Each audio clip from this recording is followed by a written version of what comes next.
Hello friends,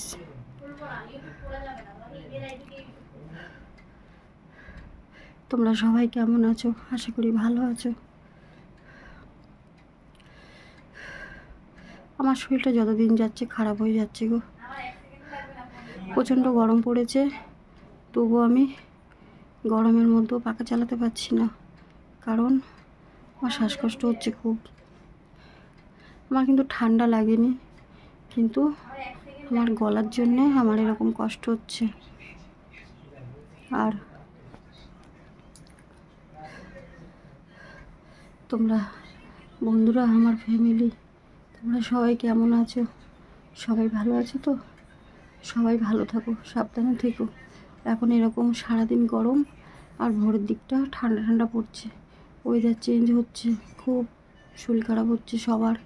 আমাদের এইখানে তো ম্যাক্সিমাম লোকেরই জ্বর, কাশি এরকম। আর আমার জ্বরটা তো 1.5 মাস হয়ে গেল, আমার জ্বরই কমছে না। আমার জ্বর হয়তো আমার গলার প্রবলেমের জন্য হতে পারে গো, কেন আমার তো গলায় এটা ভাইরাসের জন্য হয়েছে, তার জন্য আমার জ্বরটা হতে পারে। কারণ আমার তো আগে এই জ্বর ছিল না, আগে আমি ভালো ছিলাম, আমার শরীরে এত খারাপও ছিল না। এখন আমার শরীরটা এত খারাপ হয়ে গেছে। প্রথমে তো বলি টেকনোলজি দিদিভাই খুব ভালো আছে তো? দিদিভাই, তুমি কমেন্টটা করেছো দেখে খুব মন থেকে শান্তি পেলাম। আর তোমাদের এই একটা করে কমেন্টের আমার অনেকটা শক্তি বাড়ায়, অনেকটা মোটিভেট করে, আমার ভিডিও করার আগ্রহ বেড়ে যায়, মনে জোর নিয়ে আসছি। তুমি এত সুন্দর একটা কমেন্ট করেছো, সত্যি দিদিভাই আমার মনটা শান্তি হয়ে গেল যে আমার ফার্স্ট পেমেন্টটার জন্য তুমি প্রার্থনা করছো। আমি যেদিন ফার্স্ট পেমেন্টটা পাবো দিদিভাই, সেদিন আমি তোমাদেরকে জানাবো। আমার শরীর খুবই খারাপ গো। এখন তো আমি সারাটা দিন শুয়ে থাকি, আগে তো একটু উঠতাম।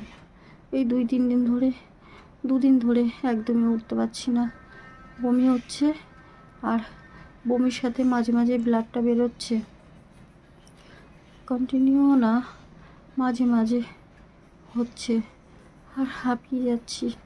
শরীরটা খুবই খারাপ আমার, কথা বলতেই কষ্ট হচ্ছে।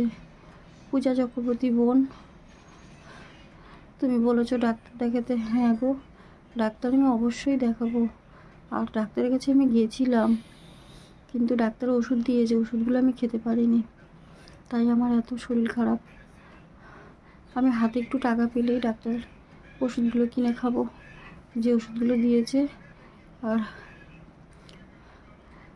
দিদিভাই তোমাকে বলছি, টেকনোলজি দিদিভাইকে তুমি যে বলেছো আমাকে সাহায্য করবে, কি করে করবে? তো দিদিভাই আমি একটা কথা বলবো, সোশ্যাল মিডিয়ায় তো এইভাবে কি করে সাহায্য নেব, আর কিভাবে নাম্বার দেব? নাম্বারটা তো পাবলিক হয়ে যাবে, পাবলিক হলে অসুবিধা না?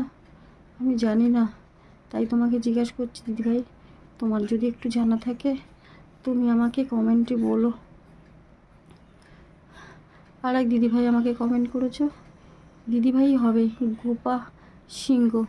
তো তুমি দিদিভাই হবে, তাই আমি দিদিভাই বলেই বলছি তোমাকে। ভুল বলে থাকলে আমাকে জানিও, আমাকে ক্ষমা করে দিও।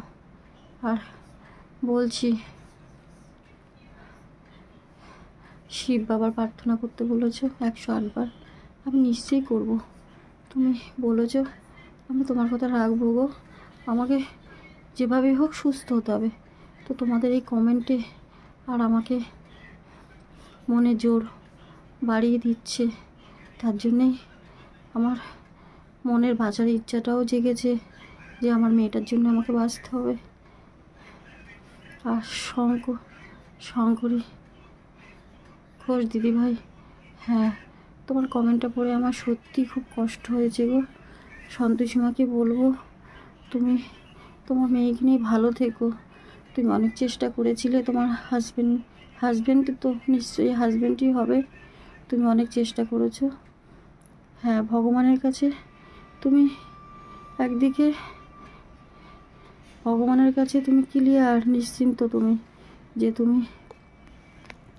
ভগবানকে তো বলে বোঝাতে পারবে যে তুমি চেষ্টা করেছো। আর এটা তুমি বাঁচাতে পারোনি, সেটা তোমার না, সেটা ভগবান হয়তো চায়নি, তাই হতে পারে। সর্বশান্ত হয়েছে কমেন্টটা দেখে। সত্যি গো দিদিভাই, খুব কষ্ট। আচ্ছা দিদিভাই, একটা কথা বলবে? কেন গো, ভালো মানুষদের সাথে এরকম কেন হয়? আমিও কোনোদিন কারোর ক্ষতি করিনি।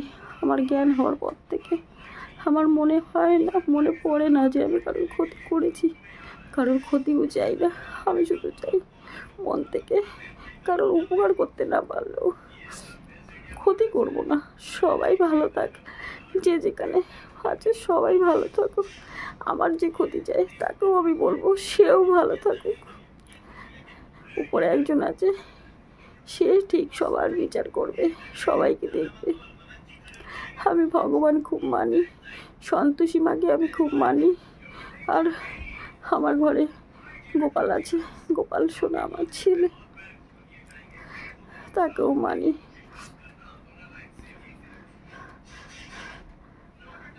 হাঁপিয়ে যাচ্ছি তো, তাই থেমে থেমে কথা বলছি। আর ইন্দ্র দাদাভাইকে বলছি, দাদাভাই তুমি তো আমার জন্য রোজই প্রার্থনা করো, তো তোমরা যেই আমাকে এত ভালোবাসো, এত তোমাদের এই ভালোবাসা পেয়ে আমি তো একেবারে ধন্য হয়ে গেলাম গো। মা সন্তোষী মাকে বলি আমার ভালোবাসা তোমরা আছো, তোমরা সবাই খুব ভালো থাকো, যে যেখানেই থাকো। আর আমি খুব খুশি হয়েছি আসামে গোপা দিদিভাই তুমি আমাকে কমেন্টটা করেছো, খুশি হয়েছি। তুমিও ভালো থাকো তোমার পরিবারকে নিয়ে, তোমার পরিবারে যারা যারা সদস্য আছে সবাই ভালো থাক, সুস্থ থাক, সাবধানে থাকো। আমাদের কলকাতায় খুব গরম পড়েছে গো, কিন্তু গরমে আমাকে এটা গায়ে পেঁচিয়ে রাখতে হয়, গলায় পেঁচিয়ে রাখতে হয় আর কি। গলায় রাখি আমি, শুধু গলায়। আমি তো পাখার হাওয়া খেতে পারি না, আর খুব কষ্ট হচ্ছে তো, তাই এইভাবে কথা বলছি। এই দেখো হেলান দিয়ে কেন আমি বসে থাকতে পারি না বেশিক্ষণ, আবার শুয়েও বেশিক্ষণ থাকতে পারি না। তো বলো এর থেকে কষ্ট কি হতে পারে? আমি তো না মরেই বেঁচে আছি। আর তপন দিদিভাই তুমি তো আমাকে জানালে না যেটা কি করা যায়। তুমি আমাকে যে কমেন্টটা করেছিলে সেটা আমি পড়ে তোমাকে রিপ্লাই করেছি, তুমি আমাকে একটু সময় করে জানিও দিদিভাই।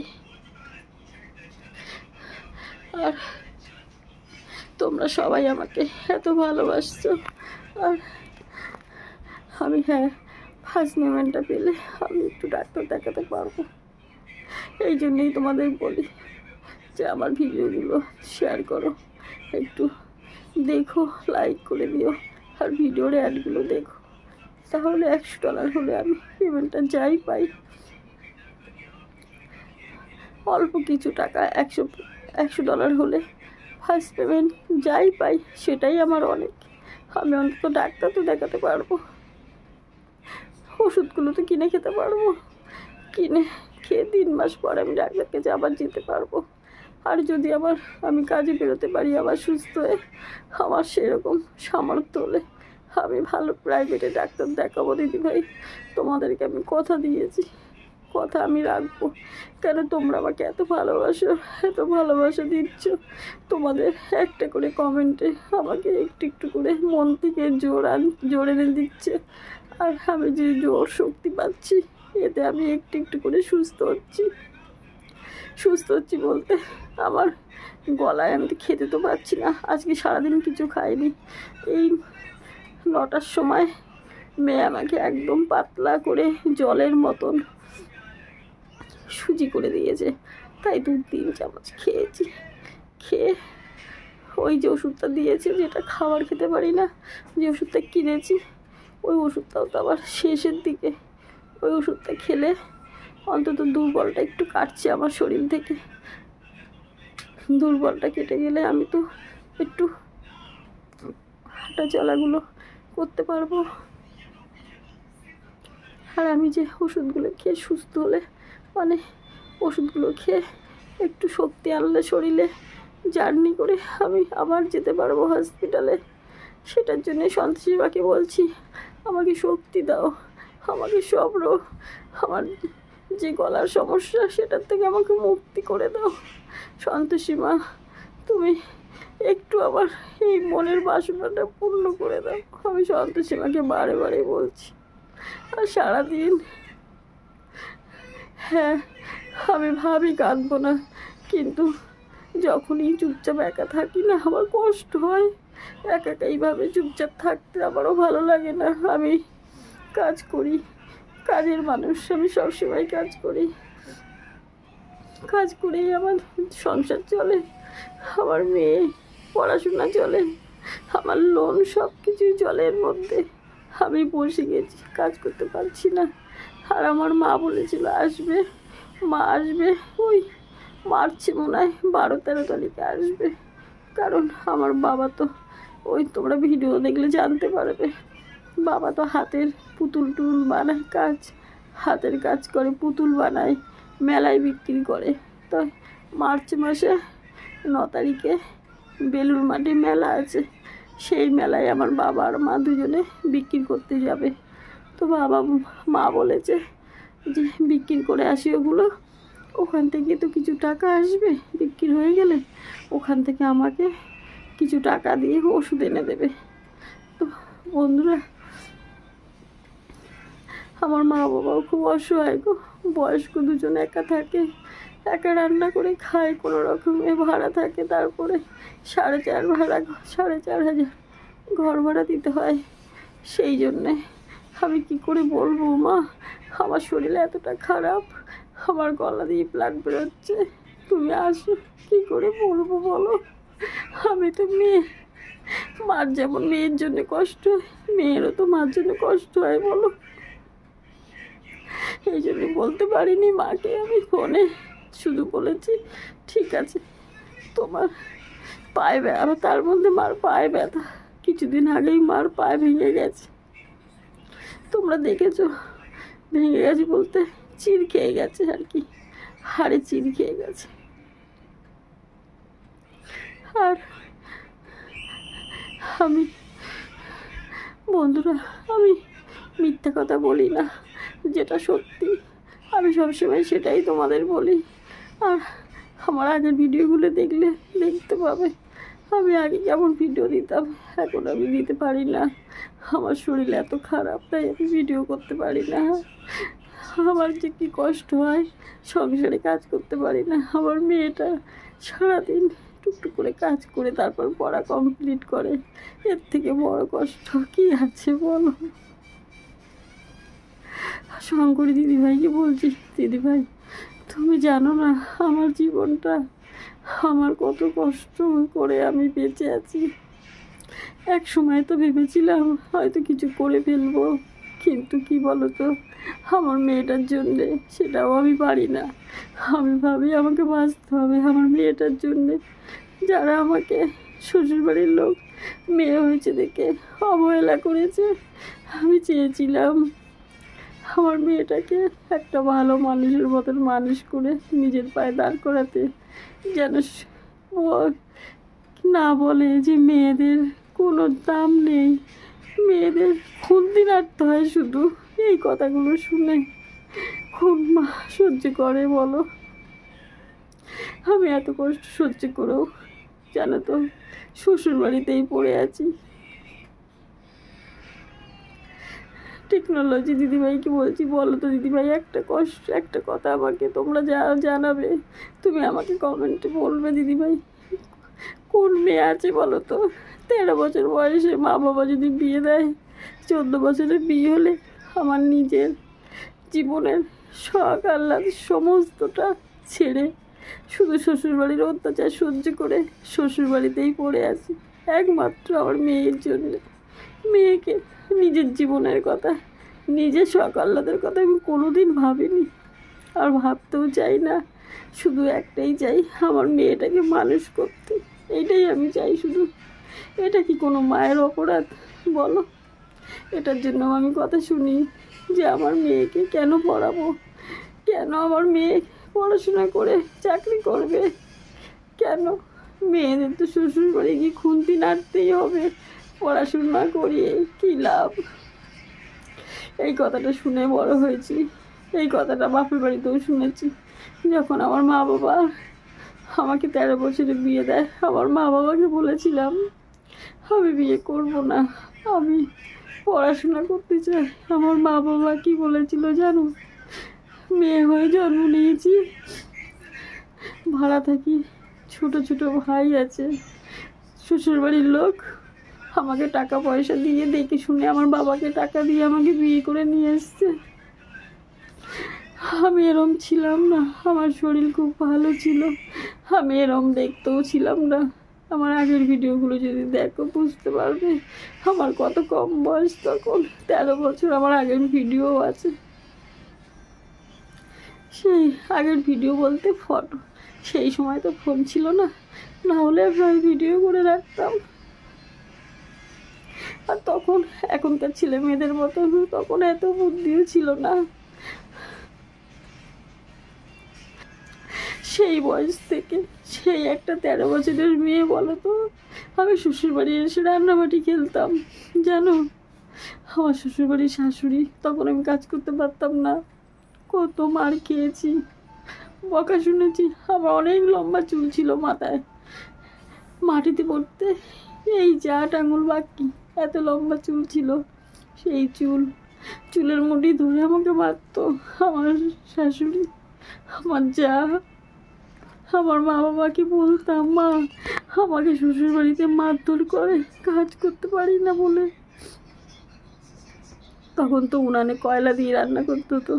আর আমি বাপের বাড়ি যে থাকতাম, আমি ছোটোর থেকে আমরা দেখেছি আমার মাকে স্টোভে রান্না করতে। ওই যে আগেকার দিনের পাম্পের স্টোভগুলো ছিল না, ওই স্টোভে রান্না করতে দেখেছি। তো আমি উনান কোনোদিন দেখিনি তখন। তো এখানে এসে আমি পারতাম না, আমাকে কত কথা শুনতে হয়েছে, মারও খেতে হয়েছে, বাসন মাজতে পারতাম না ভালো করে। তবু কিন্তু আমি শ্বশুরবাড়ির থেকে যেতে পারিনি। আমার মা বাবার একটাই কথা, তারা তো আগেকার দিনের মানুষ, বলে বিয়ে দিয়েছি মেয়ে পর, শ্বশুরবাড়ি থাকতে হবে, সব কিছু সহ্য করতে হবে, বাড়িতে কোনো জায়গা নেই। আমি বিয়ে 4 দিন পরে শ্বশুরবাড়ির থেকে পালিয়ে মা বাবার কাছে চলে গেছিলাম। আমার শ্বশুরবাড়ির থেকে আমার মা বাবা যেখানে থাকে বেশি দূরে না, 15 মিনিটের রাস্তা। অটোতে গেলে 20, অটোতে 15 মিনিট, 15 মিনিটও না, ওই 12-13 মিনিট। আর হেঁটে গেলে 20 মিনিট লাগে। তখন মা বাবা আমাকে, আমার বর আবার গেছিলো, আমাকে আবার ধরে নিয়ে এসছে এখানে। তারপরে যখন আমার পেটে বাচ্চা আসে, তখন আমি 14 বছর বয়স, আমার বেবি হয়। তখন বেবি হওয়ার পরে যেই মেয়ে হয়েছে, সেই অত্যাচার বেড়ে গেল। তারা জানতো আমার ছেলে হবে, আমি নিয়ে এসেছি। ছেলে কি মেয়ে, আমি কি ভগবান? আমি কি জানি আমার ছেলে হবে না মেয়ে হবে? সেই থেকে অত্যাচার সহ্য করে গেছি। খেতে দিত না, তবু আমি মুখ বুজে, মুখ বন্ধ করে সমস্ত কাজ করতাম, না হলেই তো তাড়িয়ে দেবে। তাড়িয়ে দিলে মারধর করে রাস্তায় বার করে দিত। 2 দিন 3 দিন পর পর মেয়েকে নিয়ে কোথায় যাব? আর আমি যদি চলে যাই আমার মেয়েটার কি হবে? এই ভেবে আমার মেয়েটাকে নিয়ে আমি এখানেই পড়ে আছি সেই থেকে এখনো পর্যন্ত। তাই আমাকে তাড়াতে পারেনি এই বাড়ির থেকে, সেই জন্যেই ওদের একটাই রাগ। তারপরে তো আমাকে এই 2 বছরের মতন হলো, এতদিন তো একসাথেই সব কাজ করতাম, সংসার ছিল। 2 বছর না, মনে হয় আমি এই অপারেশনটা হয়েছি ওই 2.5 বছর হবে, তখন থেকে আলাদা করে দিয়েছে। সেই থেকে আমি, আমার সংসারে কিছু দেয়নি ওরা, একটা থালাও দেয়নি ভাত খাওয়ার, জানো। আমি একটু একটু করে সেলাইয়ের কাজ করে করে একটা একটা করে বাসন কিনি। এই সরকারি ঘরটা লোন নিয়ে নিয়েছি, থাকার জায়গা ছিল না। প্রথমে তো প্লাস্টিক টানিয়ে থাকতাম মেয়েকে নিয়ে, তখন মেয়েকে নিয়ে প্লাস্টিক টানিয়ে থাকা যায়, তখন সরকারি ঘর নিলাম। তারপরে সরকারি ঘর নেওয়ার পরে সরকারি ঘরটা এখন না, সরকারি ঘরটা আমার শাশুড়ি মারা যাওয়ার পর এই 8-9 বছর হয়ে গেছে সরকারি ঘরটা নিয়েছি। ঘর তখন আমি কাজ করতাম ভালো, সেলাইয়ের কাজ করতে পারতাম, তখন মেশিন চালাতাম বাড়িতে, আবার বাইরের কাজ করতাম, করে করে সরকারি ঘরের লোন নিয়ে ঘর করি, নাহলে ঘরও ছিল না। তো সব কিছুই আমি করেছি, এই তিল তিল করে সংসারের চালাই আর সংসারের জিনিস। আজকে আমি তো অসুস্থ হয়ে পড়ে আছি, আমার মেয়েটার কি হবে এটাই সবসময় চিন্তা করি। হ্যাঁ, কিন্তু তোমাদের আমি পেয়েছি, তোমাদের জন্যে আমি একটু একটু করে মনে জোর আসছে, শক্তি আসছে, আমার শরীরে একটু একটু করে এনার্জি আসছে যে আমি আবার সুস্থ হয়ে কাজ করব। শুধু আমার, হ্যাঁ বন্ধুরা, তোমাদেরকে বলছি, আমি একটু সুস্থ হলেই আমি ভালো করে প্রাইভেটে ডাক্তার দেখাবো। তো আমি যা কষ্ট করেছি, আমার তো মনে হয় আমার মতন কোনো মেয়েই কষ্ট করেনি। দিনের পর দিন মেয়েকে বুকে নিয়ে একা একা রাত কাটিয়েছি, কেউ ছিল না পাশে, মা বাবাও ছিল না, মা বাবাকে এই বাড়িতে আসতে দিত না, ঢুকতে দিত না, তখনকার কথা বললাম। তো যাই হোক বন্ধুরা, ভিডিও বড় হয়ে যাবে, সব কথা তো এইভাবে একদিনে ভিডিওতে বলতে পারি না, তাই একটু একটু করে বলি। হ্যাঁ, তো আগে যা হয়েছে সেই সব কথা তো বাদই দিলাম, এখন শুধু আমার সুস্থ হতে হবে। আর আমি ফার্স্ট পেমেন্টটা পেলে আমি ডাক্তার দেখিয়ে একটু সুস্থ হয়ে আগের মতন কাজ করতে পারি। আমার মেয়েটাকে আমি ঠিক কষ্ট করে মানুষ করব, এত দূর যখন করেছি আর একটু পড়লেই হয়ে যাবে, তাই না বলো দিদিভাই? দিদিভাই তুমি আমাকে কমেন্টে বলো যে কীভাবে সাহায্য করবে, কি করে নাম্বার দেয়া যায়। আমি তো জানি না, এইভাবে পাবলিক হলে অসুবিধা হতে পারে সোশ্যাল মিডিয়ায়, তো আমি বললাম, দেখি কিছু মনে করো না দিদিভাই। ছোট বোন হিসাবে তোমাকে জিজ্ঞাসা করলাম, তুমি আমাকে বলো কমেন্টে। আমি ওষুধগুলো খেলে একটু সুস্থ হলে আমি কাজে বেরোতে পারবো। সবাই ভালো থাকো, সুস্থ থাকো, আর আমার জন্য প্রার্থনা করো, আমি যেন তাড়াতাড়ি সুস্থ হয়ে যেতে পারি, আমার মেয়েটা পড়াতে পারি। মেয়েটার পরীক্ষাটা এসে গেল, তো খুব চিন্তা হয় সবসময়। আর গালগুলো ফুলে একদম পুরো দেখো আলুর মতন হয়ে গেছে, ফুলে দেখো।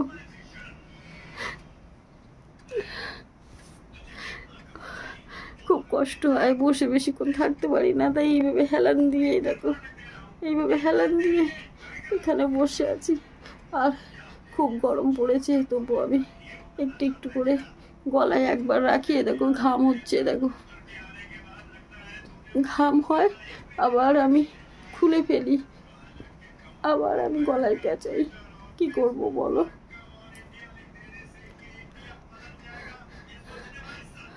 যাক, ভিডিওটা এখানে শেষ করছি, ভালো থাকো, সুস্থ থাকো, আর তোমাদের কমেন্টের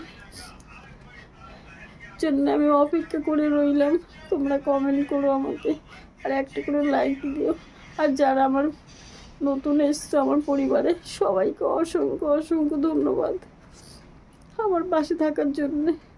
তোমরা সত্যি সবাই খুব ভালো মনের মানুষ। গুড নাইট, এখন 12টা বাজে, 10 মিনিট বাকি আছে। সবাই ভালো থেকো, সুস্থ থেকো, সাবধানে থেকো।